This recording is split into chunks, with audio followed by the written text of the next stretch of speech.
Hi, I'm Lori Grunin, Senior Editor for CNET, and this is the Canon EOS Rebel T3i.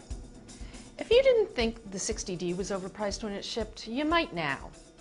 The Rebel T3i, its younger and cheaper sibling, offers the same basic camera with some corners cut.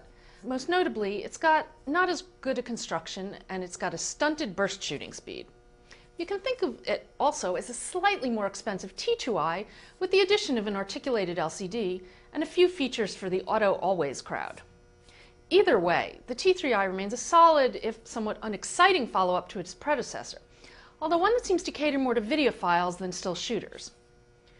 With a few exceptions, the T3i's body and interface are almost identical to the T2i's. It's slightly heavier, but not larger, thanks to the bright flip and twist LCD.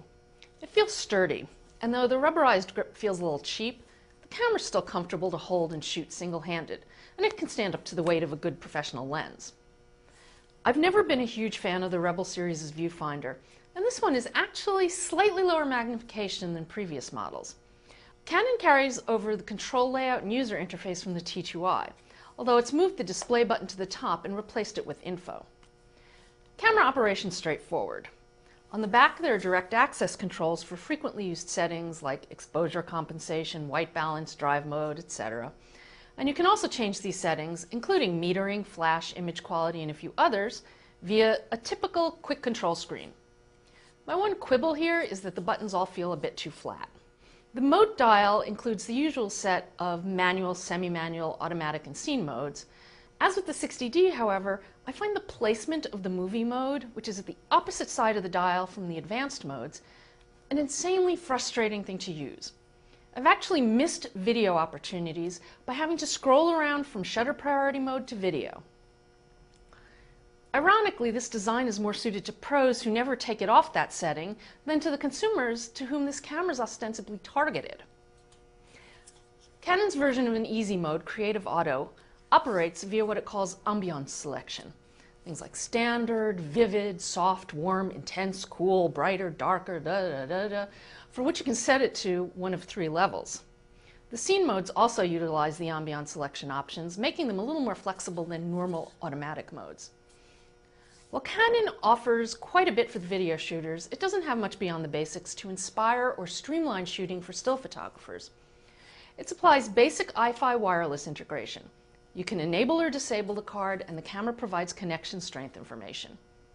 For bracketing, you're still limited to 3 shots and a range of 2 stops around the center, although the complete range does go up to 7 stops in either direction. It also supports wireless flash. But there's no way to save custom settings, customize menus, there's no creative features like time-lapse or multiple exposure shooting. You get the point.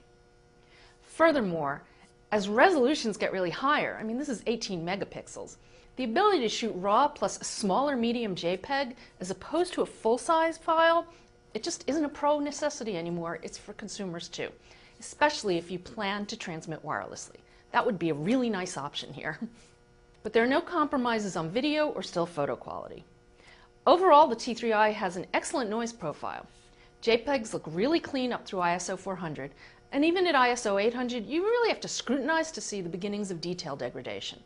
By ISO 1600, the noise becomes more apparent, but still not too bad. At ISO 1600, I couldn't obtain unambiguously better results processing RAW files.